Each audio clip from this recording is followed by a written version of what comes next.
जब तक मुसलमान भाई अपना लीडर नहीं चुनेंगे, कोई अपना लीडर नहीं चुनेंगे, तब तक आपको हिस्सेदारी नहीं मिलेंगी। ये ध्यान दीजिएगा, मैं आप ध्यान दीजिएगा। सिर्फ चुनाव तक आपको लॉलीपॉप देते रहेंगे कि लॉलीपॉप लॉलीपॉप लॉलीपॉप। अगर इस लॉलीपॉप में हमारे देश के मुसलमान भाई जो 20% 22% अगर इनके लॉलीपॉप में फंस गए। और दिल्ली से आए हुए मेरे साथ विनोद कुमार आनंद जी हमारे साथ हैं। विनोद कुमार आनंद जी, जिस तरीके से आप देख रहे हैं कि भारतीय जनता पार्टी के जो लीडर हैं श्री अमित शाह जी अभी तेलंगाना में गए हुए थे। उन्होंने कहा कि जो ये केसीआर की पार्टी है, उन्होंने जो मुसलमानों को जो आरक्षण दिया है वो गैर संवैधानिक तरीके से दिया है। अगर भारतीय जनता पार्टी की सरकार आती तो उनका आरक्षण छीन लिया जाएगा। इसको आप किस तरीके से देखते हैं? हमेशा दलितों के आरक्षण छीनने की बात होती है, मुस्लिमों को आरक्षण मिला ही नहीं है, केवल कागजों पर मिला है और वो भी छीनने की बात होती है। इस पर क्या बात, कैसा आपका विचार है? देखिए सर, हमारे देश की जनता भारतीय जनता पार्टी के चरित्र समझ चुकी है। दोबारा देश के प्रधानमंत्री नरेंद्र मोदी जी को बना के और देश की जनता अब जान चुकी है अमित शाह के चरित्र, नरेंद्र मोदी जी के चरित्र और उनके सभी भारतीय जनता पार्टी के सांसद, विधायक और प्रवक्ता लोग के भी चरित्र, यहाँ तक कि सिर्फ जनता के नुकसान के अलावा वो कभी सोच भी नहीं सकती है कि भारतीय जनता पार्टी अपने सिर्फ फ़ायदा कि हमारी कुर्सी कैसे बची रहे, चाहे मुझे हिंदू मुस्लिम कराना पड़े, चाहे आरक्षण ख़त्म करना पड़े, चाहे संविधान को खतरे में डालना पड़े, ये भारतीय जनता पार्टी की चाल है बड़े बड़े भाई। अच्छा, ये बताइए, बाबा साहब ने जो आरक्षण का कॉन्सेप्ट जो लाए थे हमारे भारत में, हमारे दबे कुचले लोगों के लिए, क्या उसका सही से इस्तेमाल हो रहा है क्या भारत में? सर देखिए, जब तक कांग्रेस की सरकार थी, इस्तेमाल उनका बाबा साहब के जो बनाए हुए संविधान के रास्ते पे चल रही थी। लेकिन भारतीय जनता पार्टी जो उनका संविधान एक अलग एजेंडा बना हुआ है, वो उस रास्ते पे चल रही है, न कि संविधान के, क्योंकि ये हिटलर की रास्ते पे चल रही है। संविधान के रास्ते पे चलती तो आज उत्तर प्रदेश के ले लीजिए और हरियाणा ले लीजिए, जहाँ जहाँ भारतीय जनता पार्टी की सरकार है, कभी कोई संविधान की नहीं चली।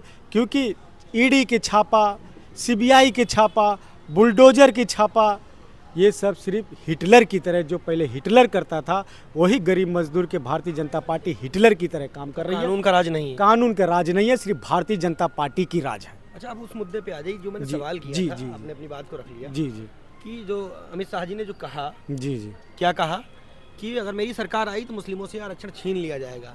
जी। अच्छा, मुसलमानों को कितना आरक्षण का लाभ मिलता ही है, आप ये बता दीजिए। देखिए मानवर जी, अगर इतिहास देखा जाए तो बेचारे सिर्फ मुसलमान भाई बेचारे का आरक्षण 1% भी नहीं मिला। वो सिर्फ उनको परेशान होते गए बस।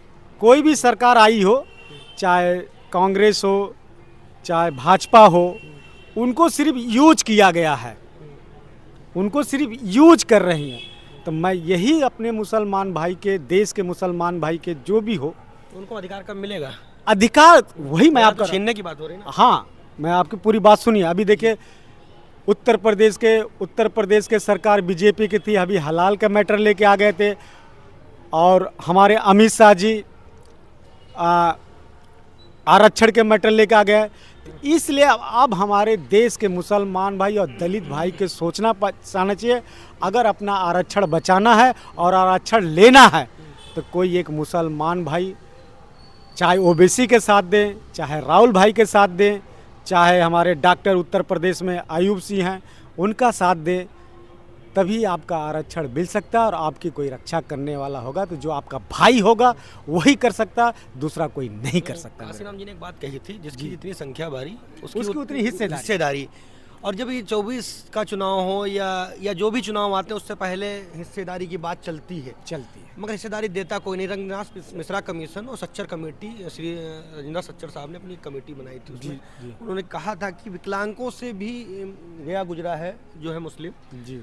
तो उसके बावजूद इतना मतलब दबा कुचला हो चुका है, उसके बाद मैं इस बात पे एक्सेप्ट उनके बातों पे एक्सेप्ट नहीं कर। उन्होंने एक रिपोर्ट बनाई जी थी जी जी जो हाँ, कमेटी बनाई कमेटी की जो रिपोर्ट बनाई थी वो हाँ, बोले तो- थे कि एक तो जो सही बात है कि उसमें गलत नहीं है। नहीं नहीं देखिए सही तो है ही है 100%। जिस हिसाब से आप लोग के हमारे देश के मुसलमान भाई के साथ छलावा किया जा रहा है, हर सरकार करती है। सिर्फ कांग्रेस को छोड़ा के जो भारतीय जनता पार्टी जो है आप लोग के साथ कहती है कि हम मुसलमान भाई मेरे साथ हैं, लेकिन सिर्फ उनके साथ छलावा करते हैं जब चुनाव तक। मेरे बड़े भाई ध्यान दीजिएगा, सिर्फ चुनाव तक आपको लॉलीपॉप देते रहेंगे कि लॉलीपॉप लॉलीपॉप लॉलीपॉप। अगर इस लॉलीपॉप में हमारे देश के मुसलमान भाई जो 20% 22% अगर इनके लॉलीपॉप में फंस गए फिर बहुत बड़ी दिक्कत आएगी, ये ध्यान दीजिएगा। नहीं तो कांग्रेस ने मुसलमानों को दिया है। नहीं देखिए, अरे भाई मैं पूछ रहा हूँ आपसे। कांग्रेस भाजपा से तो बढ़िया कांग्रेस थी। नहीं, बढ़िया की बात नहीं है। हाँ। हिस्सेदारी कम मिलेगी, जैसे काशीराम ने अपना अरे जब जी ने अपने समाज को जब हिस्सेदारी तक दी। मुसलमान भाई अपना लीडर नहीं चुनेंगे, हाँ। कोई अपना लीडर नहीं चुनेंगे, तब तक आपको हिस्सेदारी नहीं मिलेगी। ये ध्यान दीजिएगा, मैं आपके चैनल के द्वारा न कोई किसी पार्टी के द्वारा बोल रहा। जब तक आपको हिस्सेदारी जब ही मिलेगी जब आपका समाज के कोई किसी भी लीडर को डीलर समझिए। नहीं, लीडर चुनना है। लीडर, हाँ। हमें डीलर नहीं चुनना है। ये जितनी पार्टी आप लोग के डील करती है, हमें आपको समाज के कोई लीडर चुनिए। मतलब काशीराम जी ने लीडरशिप की, लीडरशिप की है तो अभी आपको अधिकार मिला। अधिकार मिला, मुस्लिमों को अधिकार जब भी मिलेगा, जब भी मिलेगा। कांग्रेस दे सकती है ना भाजपा कोई नहीं दे सकता मेरे बड़े भाई, कोई नहीं दे सकता जब तक अपना कोई लीडर नहीं चुनेंगे। जब तक कोई अपना लीडर नहीं चुनेंगे, जैसे पहले दलितों की यूज किया जाता था, जब मानवर काशीराम जावा आए, बहन कुमारी मायावती जी आए, तभी उनका कोई अधिकार जो छिना, जो मिला तो जबरदस्ती मिला। उत्तर प्रदेश में जितना उनका अधिकार था दिया गया। चलिए, अनंत कुमार जी ने बड़ी बेबाकी से अपनी राय को रखा। बाकी आप अगर मेरे व्यूअर हैं, देख रहे हैं, कुछ मशवरा राय हो तो कमेंट बॉक्स में ज़रूर बताएं, लाइक शेयर करें। तब तक के लिए बने रहिए मेट्रो फ्यूचर न्यूज़ के साथ। मिलते हैं फिर किसी नए मुद्दे के साथ।